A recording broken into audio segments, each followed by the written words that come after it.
Good evening, Reshma. Evening, Ruchira. Good to see you again. Lovely to see you too, and thank you so much for joining us today. It's a pleasure. Thank you. And what we just saw on your video was absolutely stunning in terms of your achievement, in terms of the impact you have created, and the goals that you have set out for yourself. They are big, they are vast, they are ambitious, and it seems that you're on a very purposeful march forward.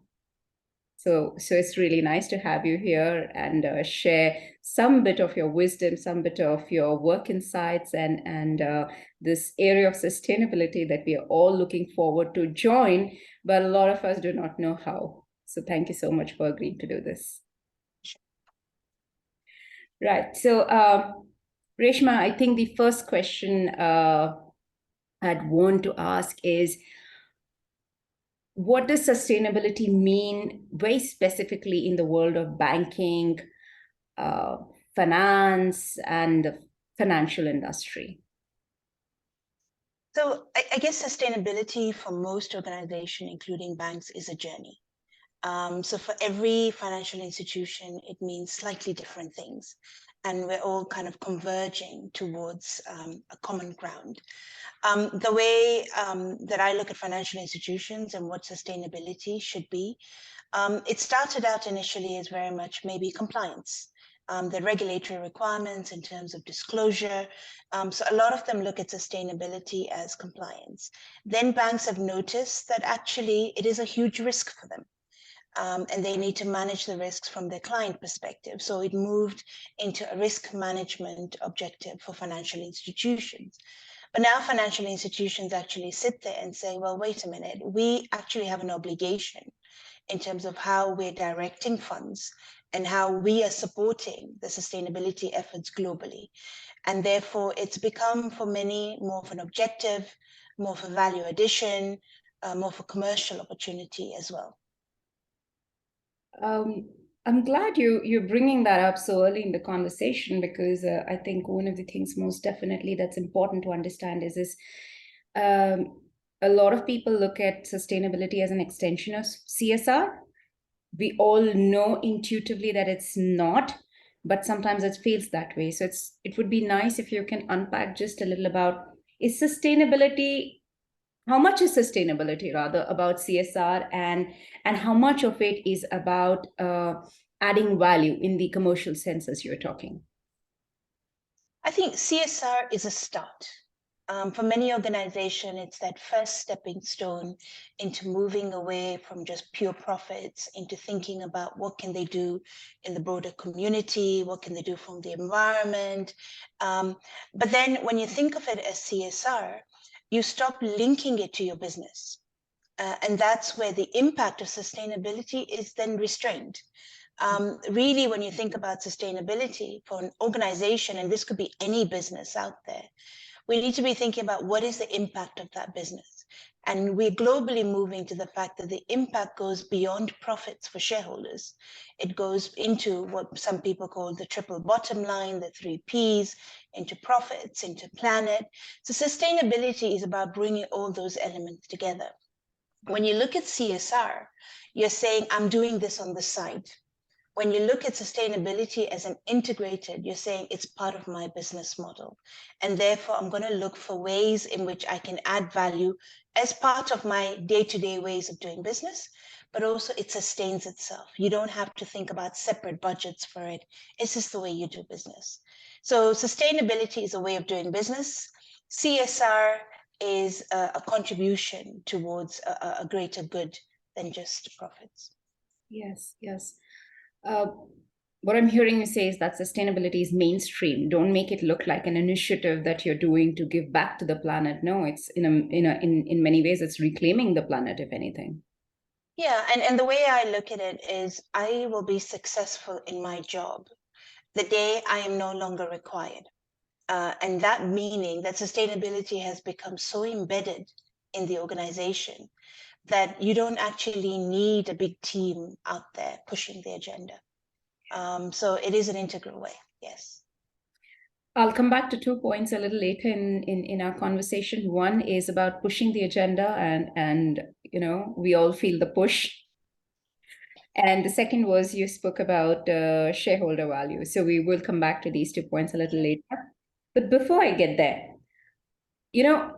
while we're doing this, right, given it is still unknown, given it is still so much of it is still not understood in terms of how to really go about doing it. We know we understand the value, but we don't understand the next steps to take around this. How do you draw the balance between the risk management of completely changing the way you begin to approach your business, think about your business, versus the commercial element of sustainability? Yeah, again, it comes to where are you in the journey? Are you very earlier on where you see it as it's more of a compliance requirement or risk management? Have you actually internalized why is sustainability important to you? If you've internalized why it's important to your organization, and in most cases, it's different. You would find that there are unique cases for different organizations.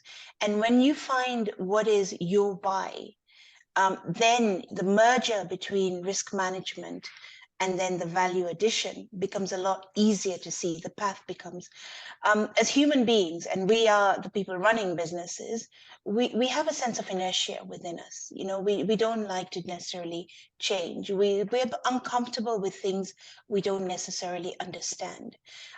So the more you understand it, the more you build it in, you start to see where it fits within your organization and where you can move it away from risk management to value addition. I would say if we're thinking of a balance, risk management is one of the most important things. It doesn't matter what good you do if you're going to create risks. So that has to be your stronghold. Make that strong first. Once you've got that strong, it becomes a lot easier now to start seeing and moving that balance towards value creation. But there's no formula. The formula depends on the organization. It depends on the sector. It depends on the stakeholders and the journey that they're in and the acceptance of it, but also depends on the pressure that the organization is under for sustainability.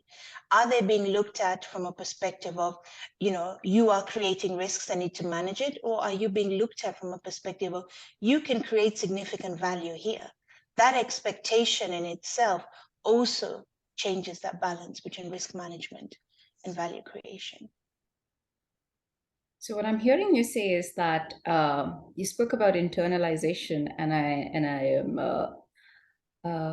I'm really putting two and two together over here. And you're saying that internalization, this has to happen right at the top, and it comes back to the push, right? Like, who's pushing you to do it? Is there a push, or is there? If there isn't, what compels you to get started?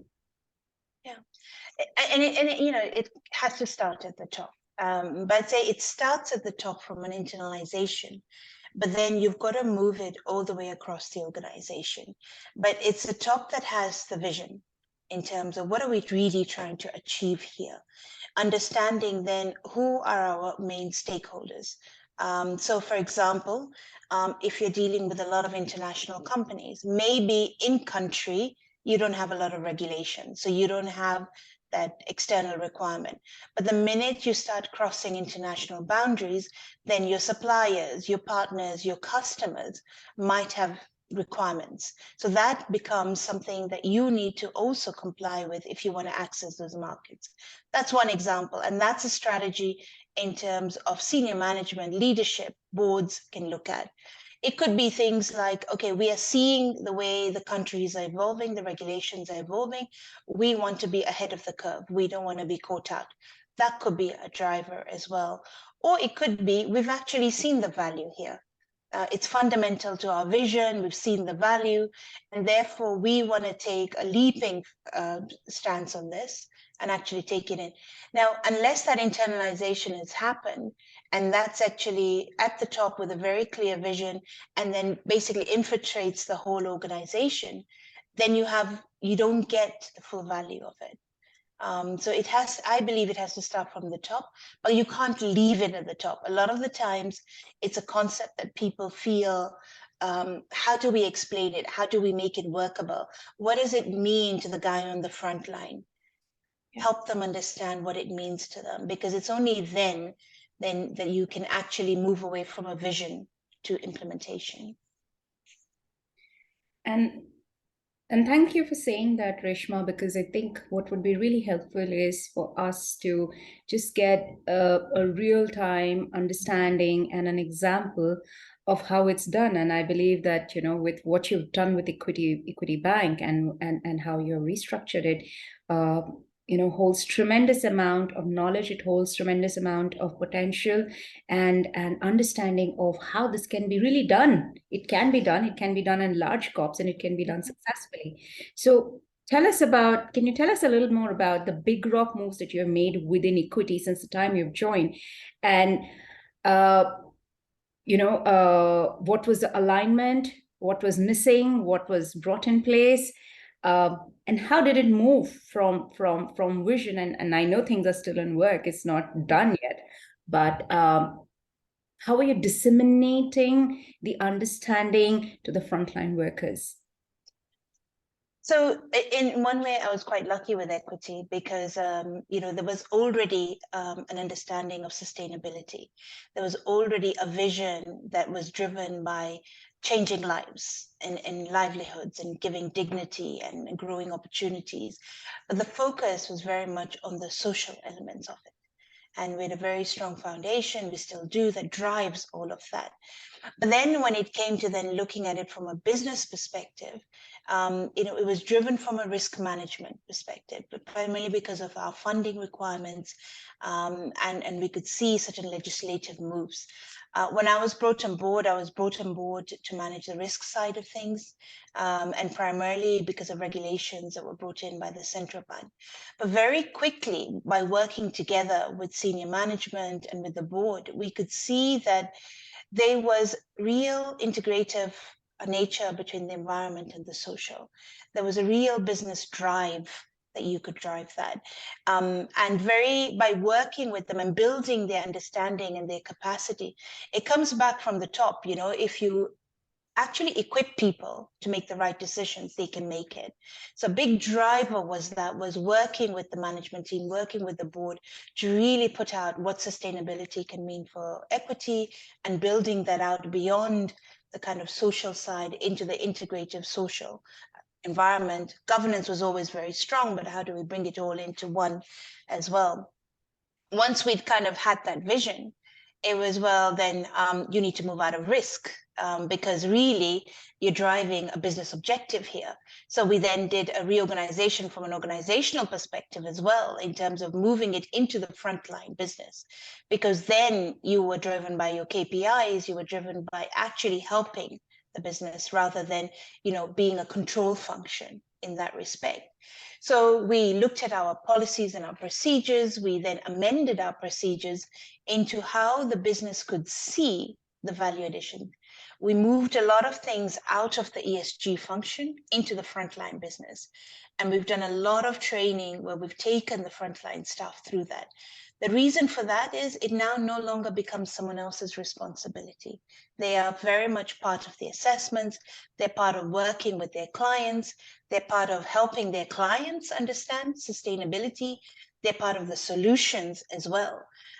So we've embedded it in terms of we've brought together the risk and the opportunity. We've brought together the vision. We're building out the organization. We're building out the capacity of that. And a lot of the times what we're finding is not just about what equity does. What equity does depends on also what its clients do, and really spending a lot of time with our clients to get them to understand, why are we doing this? What is the value to them as well? And we're finding now that when we're going to them and saying our assessments are saying ABC, they're saying, okay, let's talk about the mitigations here.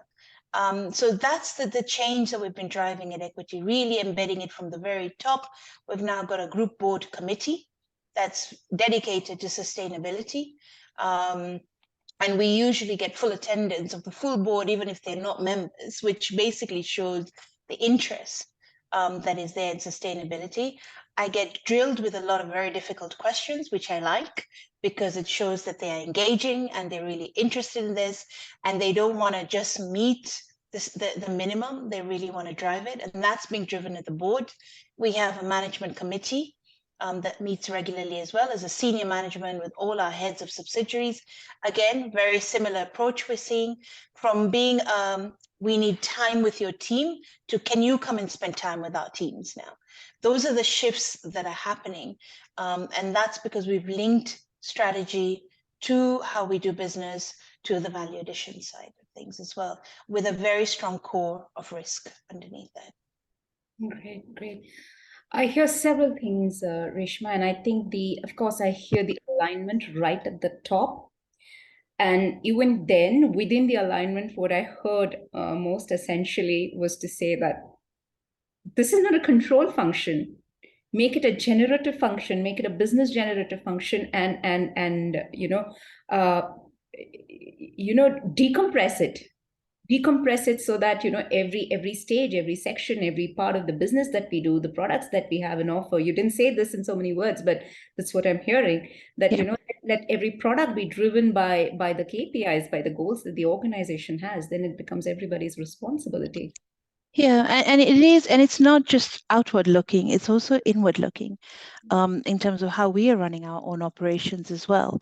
So whatever we're saying to our clients is what we need to do as well. And one of the key things when you say, it's not a control function, is actually show success. So when we're talking about sustainability, a lot of the times we're talking to guys about it's also operating efficiency. It could potentially save you significant costs as well. So we track that so that we can show businesses, we can show our own internal functions, look at the impact on the environment, look at the impact on your bottom line, look at an impact on, it then encourages them to say, okay, what else can I do? And again, it becomes, and I'm a big believer that you drive it based on the impact it can have on that or the importance of the objectives of that person. It's not about how you get there in a sense of how you convince them, but it's about the ultimate impact. So if it means that with some people, talking to them around the environmental impact is going to be the big changer, I'll do that. If it's talking to them about the commercial impact and the value addition and the products they can put out, I'll do that. If it's talking about you can cut your costs and operating efficiency, then I'll use that. And it's because basically it's understanding, it comes back to the why. If you really understand the why and can see how it threads through your whole business, you can then deal with your different stakeholder based on what's important to them. Then you're not just driving one message, you're showing the integrative nature of sustainability as well, which I think is one of the most important things. If people can see how it relates to their area, then they'll accept it rather than them contributing to a different area, like a standalone sustainability function. Yeah, that's right. Because, when we say banking, or we should say insurance, or we speak about financial products and services, it feels like one entity. But the moment you go down, there are different stakeholders. There are different functions that come together, and each function is driven by different agendas. So if you cannot speak to independent agendas of subgroups within an organization, and every organization has subgroups and sub-stakeholders, right? It doesn't really say it doesn't translate to individual groups as to what is important for them in this. Yeah, comes back to what you're saying about internalizing. Yeah. So you're internalizing at different levels. You're internalizing at a mission level. You're internalizing at a senior manager level. But even when you come to the frontline functional level, you've got to help them internalize it as well. And it's only then it moves from being a concept to actually a way of working. Yeah. And one of the things that I'm always being challenged on is how do you make it our DNA? Yeah. And that's, I think if we use challenges like that, then we also find different ways of reaching out to more and more of our internal and our external stakeholders as well. Our work, Reshma, what you're saying resonates a lot with what I have seen with leaders when I work with them. And a lot of the times it's the shift, it's the control piece, which is essentially regressive in nature, to a place which almost at one stage, it forces to bring them onto a stage and confront what's in front of them and look forward, because sustainability brings data to the table, but all of it is for the purpose of future. It's almost like an existential crisis of mankind, right? It seems like motherhood and apple pie, but there are realities and the data speaks to it. And leaders are forced, almost forced, a lot of them, to confront the apathy that a lot of them work through and work with, to say that, hey, this doesn't impact me, this doesn't affect me, right? And that's where the emotive function comes in. That's where the engagement comes in my experience. And I'm hearing you say that's your experience with the leaders feedback as well. And when you put out the issue of sustainability, like you said, it's doom and gloom where we're heading, globally. And sometimes that can be very intimidating. How do I even embark on that journey? And what can I do as me as an individual or me as an organization? I can't actually impact that. And so it sets you in just tone of, let me step away because I can't do anything about it. But actually, it's all the collective efforts together that are going to make that difference. And if we can break that down to, yes, we need to achieve these goals, but these are the kind of milestones, these are the stepping stones, this is the journey you can be on. And people can internalize that to the point of, I'm not doing this for an ulterior motive. I'm doing this because it also helps me in what I'm doing. It helps me in terms of what I'm trying to deliver. It becomes second nature. Then all those collective efforts will actually make a difference. And really, that's what we're trying to drive. And we do that to the point of, even as part of the internalization, saying this isn't just large corporate clients. We should be talking to our SMEs, because also when you think about from an impact perspective, a negative impact will significantly hurt them even more. A large corporate can probably take that hit. So we have even more responsibility to work with some of our SMEs around how can they use sustainability to manage their risk and create value. But also from a personal level, we've got to actually understand nowadays, we have a huge kind of personal micro SME kind of client base. We've got over 17 million customers. And with that, we've got to say, well, it affects everyone, including now we're seeing a lot of interest from individuals. And so that's why we're trying to say, break it up, actually make it part of the way of doing business, help people see how it can impact them. Sometimes it's about saying, here's a product on solar, here's a product on water. And then they start questioning, well, why would I want that? Okay, fine, I can understand if it's like electrical instability, issues around supply, or I'm in a remote area. But then when you start showing them the cost benefit, you start showing them the environmental impact. The next thing you know, they'll move from solar into something else as well. They'll start thinking about water. So it's about just opening up minds as part of our role. Yeah, fantastic, Reshma. I so want to get into that part with you, but I for the benefit of giving our audience here today, our viewers here today, a little more into how investments, financial investments in banks are now being looked at, right? What is changing around that, Reshma? Right? I know we understand now the lens of sustainability, but how does it translate into financial investment for a bank? Can you say something about that? Yeah, sure. So the way a lot of people are looking at it now is there's an understanding that there are certain environmental and social risks that relate to businesses, which are our clients.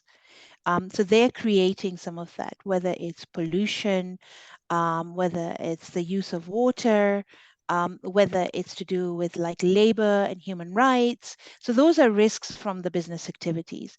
And traditionally, those have been part of the due diligence or the assessments that when we're looking at lending and we're looking at investments, that we would do a due diligence on, and we would assess that as part of our decision making.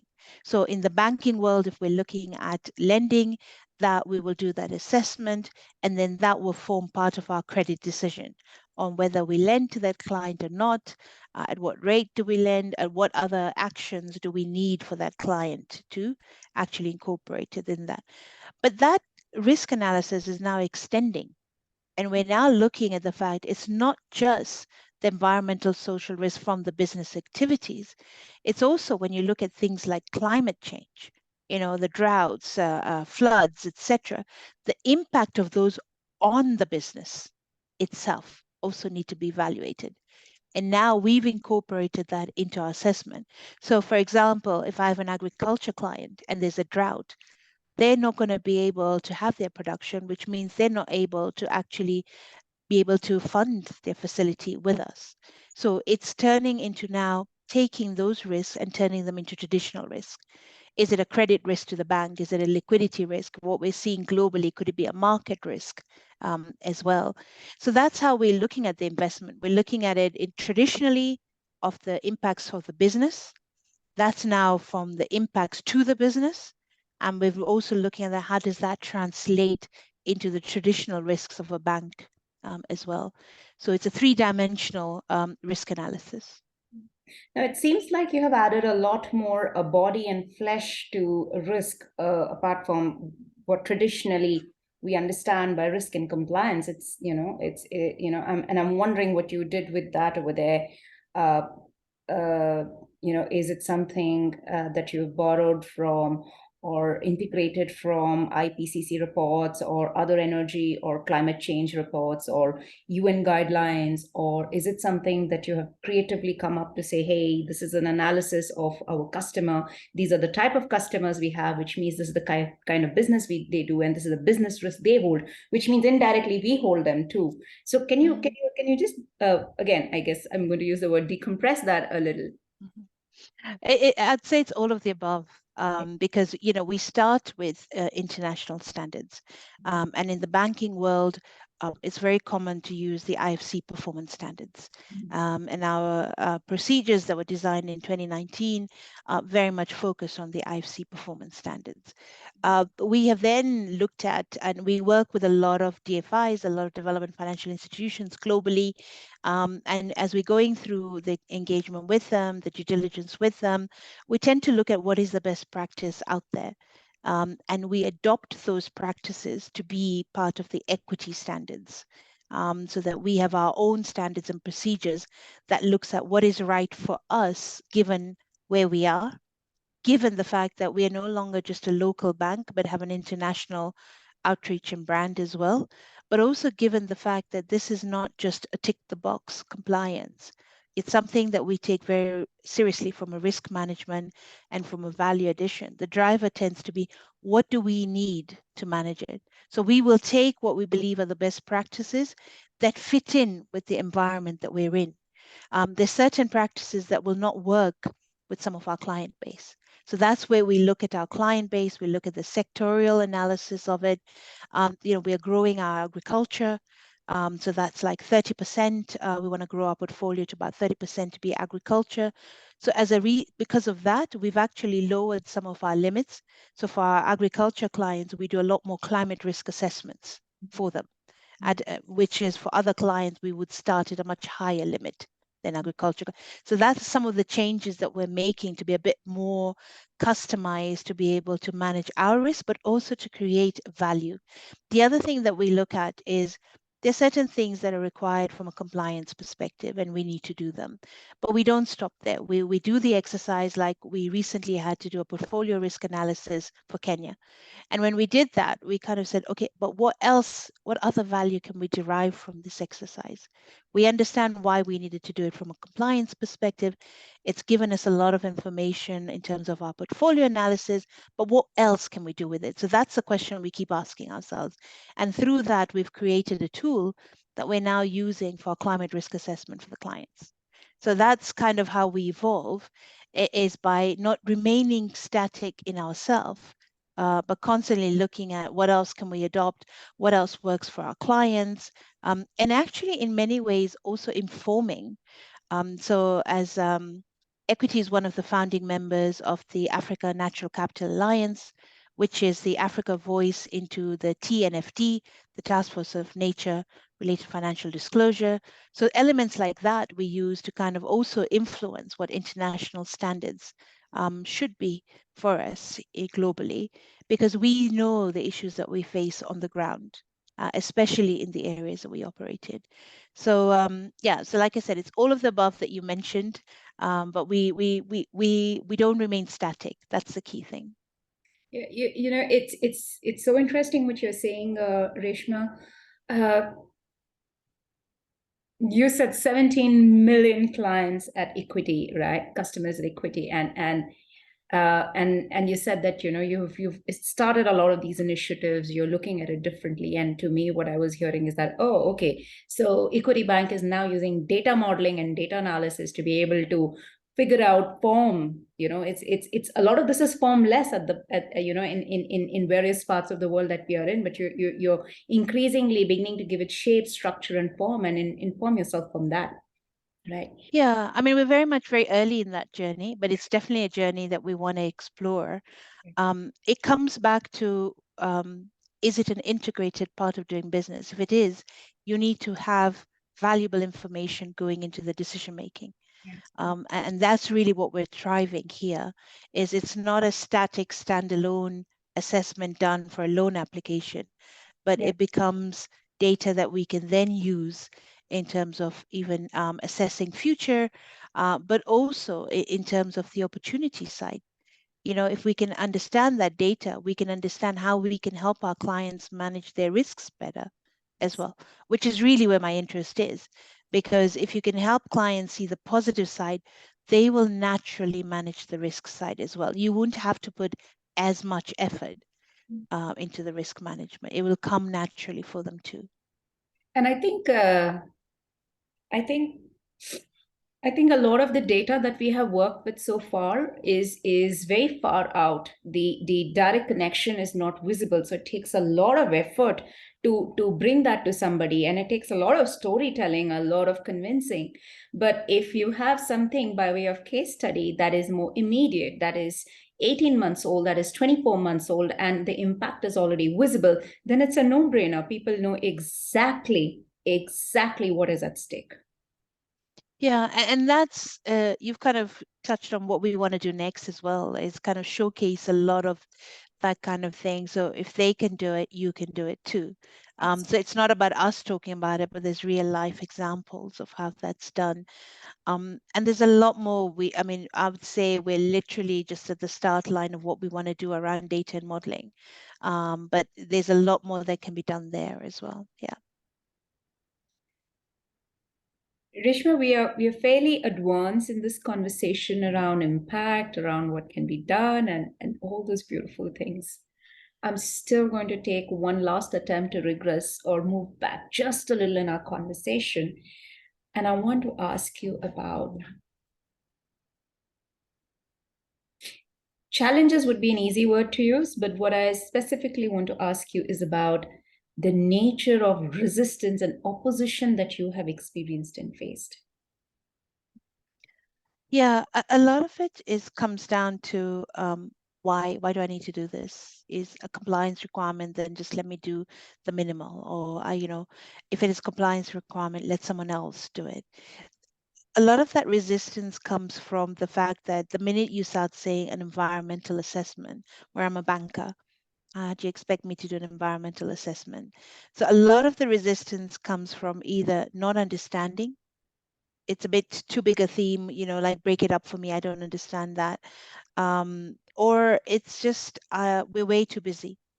And this is something else you're adding on us as well. And to overcome that resistance, a lot of it is around capacity building. It's around people understanding how it fits in, how they can embed it within the organization. It's about looking at your processes and procedures in a way of how can you simplify as well. How can you help them see how it can be embedded within the existing procedures? What tools can you devise that can help them with that as well? So you're taking away a lot of the administrative burden, or you're taking away of the time-consuming side. What support nature are we giving them? That you're not on your own. There is this backup. We've introduced an assurance program where we go in and we check the ones that are not being done by the ESG team, and then we use that to go back and say, okay, where do we need to build more capacity? What is the issue? So those tend to be the bigger resistance. The other resistance around some of the bigger initiatives is around cost. Some of these require a lot of time investment, resource investment, etc., where you need systems as well. And where people can't see the value addition side, then it's a cost without the benefit. So it's really bringing that cost benefit together that people can then stop being resistant to it in that sense. So most of those, I find that once people understand it more and understand how you're trying to help them streamline it within rather than add more objectives and burden on their jobs, then those resistances go away. But it's an ongoing work. I mean, everybody's under a lot of pressure, and it's something else that they're not comfortable with. But that's the challenge that we've got in terms of breaking all those resistance. Yeah. Thank you for that, Reshma. Reshma, I've noticed you have used this word capacity building quite a few times in our conversation. Can you just expand that just a little more so that, again, capacity building means different things in different contexts. So what does it mean in this context? Yeah. So for us, and I'll probably use that word quite a bit, because for us at Equity, it's a big element of de-risking that we look at. And we look at that from our client perspective, we look at that internally. So for us, for sustainability, what capacity building means is actually just building that knowledge, breaking up sustainability to the way that it's not this big word anymore, but it actually becomes something that people can relate to. And the minute they can relate to and they understand it, then it becomes a lot easier for them to engage with. So for example, when we have our revised procedures at this point in time that we're rolling out, that becomes a 2-day training program for all our branch managers and our credit analysts. As part of that training program, they go through what is sustainability, why do we do it, what does it mean, really when you talk about environment, breaking that up, when we talk about social, what are the risks there, when we talk about climate change, how does it impact what we're trying to, it really is about that. Then we go through the procedures in detail. Then we go through case studies. So they're already engaging with the procedures in a live case. So by the time they walk out of that training, they're a lot more comfortable with engaging with the procedures and also talking to clients about it. We also do training around opportunity side. So when they go to clients, they can start linking things for clients and can be, but we also do a lot of training all the way from the board to senior management across. So it is all about and forums, like where we share information, whether it's just published information, forums for discussion. So that's what capacity building is for us. It's building general knowledge, it's building specific knowledge, and then it's drilling down into the policies, procedures, etc. for equity as well. Yeah. It feels like an intravenous injection of a whole lot of immediately to-dos for me, Reshma, but you are simplifying this so beautifully, and thank you so much. And this work, banks are traditionally very structured, they're very policy driven, very process driven, very it's necessary too, but then there is this element that changes cannot happen as fluidly as might be in a retail industry or or any of the entrepreneurial industries that are coming up, right? So to make this possible in a bank, in a large bank, in an established bank, not a new bank, but a fairly steady bank, must be a hell lot of work for you. It is a lot of work, and it's a lot of persistence as well. But then the rewards are big. The rewards are big when you start seeing somebody who didn't get it, who was a big resistor, now being a big promoter, who's pulling you into meetings louder than you forcing to be in those meetings. So those rewards are big, and therefore you start seeing the change that's happening, and that gives you the fuel to keep going. And I say that's why the kind of internalization and the leadership buy-in and push is so important, because that brings consistency. With a lot of this kind of messaging, you need consistency to it. And I think that's what's helped us. It's that leadership buy-in, it's that consistency, it's that persistence, it's that thick-skinned kind of approach to things as well. Yeah, and it's also bringing in the fact that not to have a siloed approach, but to really understand the business, understand the challenges of the business, and to be seen as being integrative rather than siloed. So it's not an easy journey. It's definitely not an easy journey, but it's it's definitely a worthwhile one. Yeah.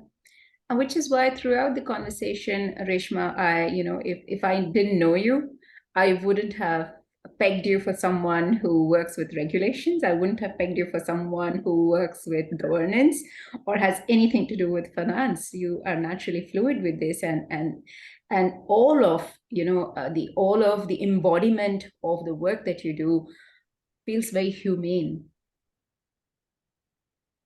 It has to be. I know, probably because haven't connected to that humane side. It has to be. And I think I probably have a bit of experience in a lot of my past roles.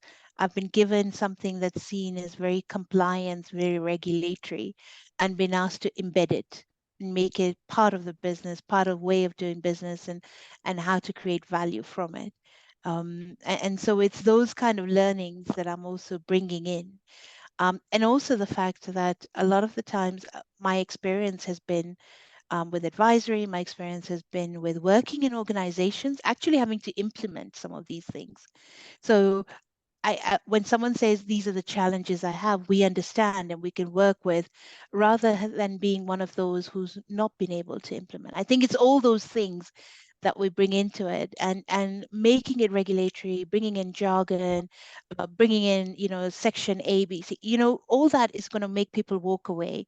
So a big drive of what I do is really try and simplify it, make it as natural, make it as integrative as possible. And to the point that some people start saying things that I look at them and I just smile and walk away, and I just think, okay, it's sinking in. It's great. They're using the terminology, they're using the language. This is great. So yeah, so it is about, it is a big concept, and there's so much out there globally that it it requires simplification. It does require that. Yeah, and it is like you said, I think a lot of the times that people don't want to engage with it is that we have this sense of saying, who, me? Can I make this change happen? No, it's a big piece and someone else out there has to do this. It's not me.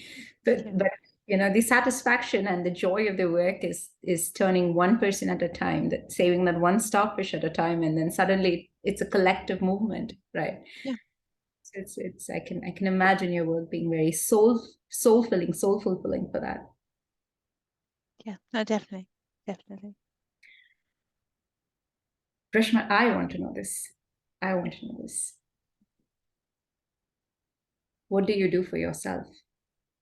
How do you get yourself ready for this work? I mean, apart from the experience that life has taught you, your previous jobs have taught you, but do this every day. I find ways to keep calm when I want to scream. And to be persistent in terms of, okay, it's okay. I've internalized this. Others need to internalize this side of things. And then there are times where, it's time to be very hard about it as well, and push the agenda. And the way I do that for myself is to be able to, I say, you can't basically have a glass half full and expect to be working again. So I really try and focus on me as well in my time out, and really try and build myself up. And that every time I go back re-energized and ready. And I think ready is the big word, because it's one of those things where this journey can take in different directions. Different people will take in different approaches. The things that you think are all lined up and all ready to go, and then you're brought back and everything. And it's just being that ready, and having a very clear vision in my head of what it is that I want to drive. And therefore, it doesn't matter how many sidetracks, how many detours you take me on, I still know what the end goal is, and I drive towards that. And really, that's how I do it. Otherwise, you have to believe in it. Otherwise, you would give up on it. Yeah. Thank you for sharing that, Reshma. That's Yeah. it's personally meaningful for me, and I'm sure our audience here is also. I think it's the point of internalization for each one of us individually, independently. So thank you for saying that. Thank you for bringing it into this space. That's very meaningful. Thanks. And well, we are almost at the end of our time, but I'm going to do a quick improv. And I'm going to present different roles. And I want you to tell me why sustainability, why I should pay attention to sustainability in the different roles that I'm changing. Is that all right? Okay. Sure, All right. let's go for it. All right. So I am an enterprise customer, and yeah, I've come to your bank. And what do you have to say to me? Hey, since it's the first time we're meeting, I'd like to understand more about your business. And then once I've understood more about your business, I will always find ways that say, so I understand that you're an enterprise getting supplies from a local market. And that actually provides you with certainty rather than an international market. So what can we do with those, some of the local markets in terms of building their supply chain? Because if we can do that, then that gives you even more certainty with respect to your inputs, and that reduces your business risk. By doing that, you've also we've managed our own and your own social risks as well. So for them, it's about certainty of supply. That could be one example. Another example could be around that we've noticed that actually when we look at your cost base, electricity is the largest cost that you have, and it's the largest fixed cost that you have.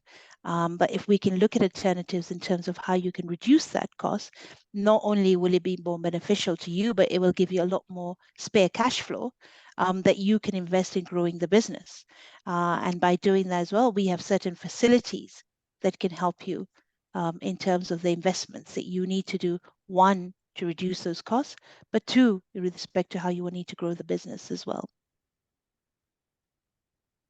Thank you. Sounds very convincing. Role 2. Mm-hmm.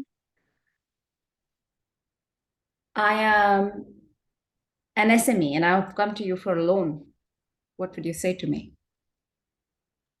That's a very broad one. So come for a loan for an SME.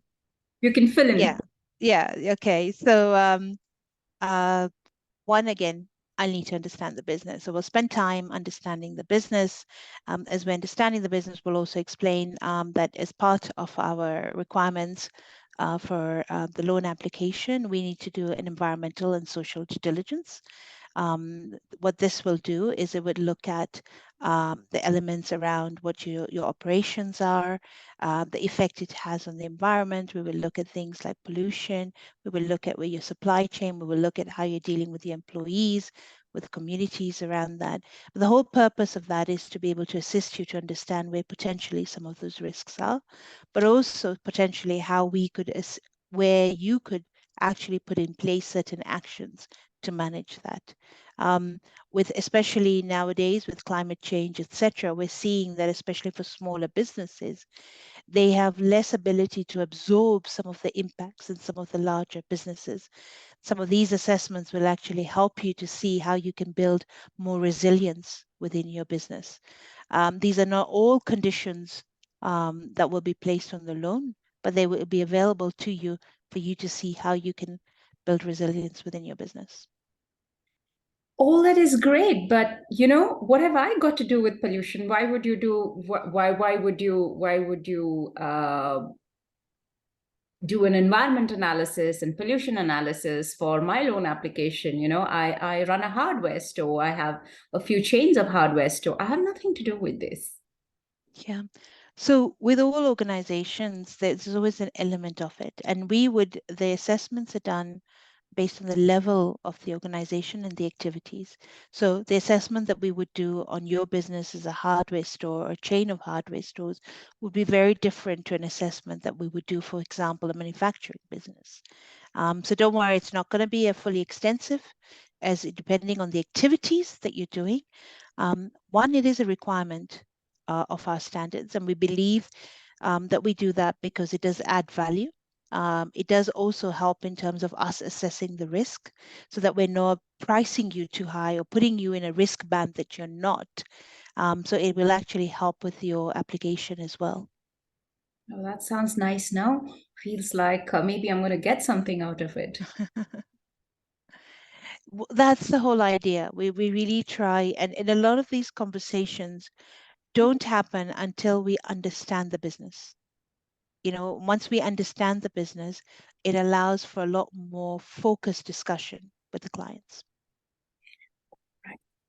All right. So I will pause there, Reshma. I think you have given a tremendous amount of I wouldn't say just knowledge. I think it's a lot more than knowledge that you've shared with us today, and I deeply, deeply thank you for bringing whole of yourself in and making this conversation so enriching, powerful, and meaningful for all of us who are here. I'm sure our audience and of course me, I'm taking away a lot in terms of what I can do more, how I can do it, what lens I should begin to use, and look at not one level implication, but multi-layered and multi-degree separation implication also, and know how that impacts me.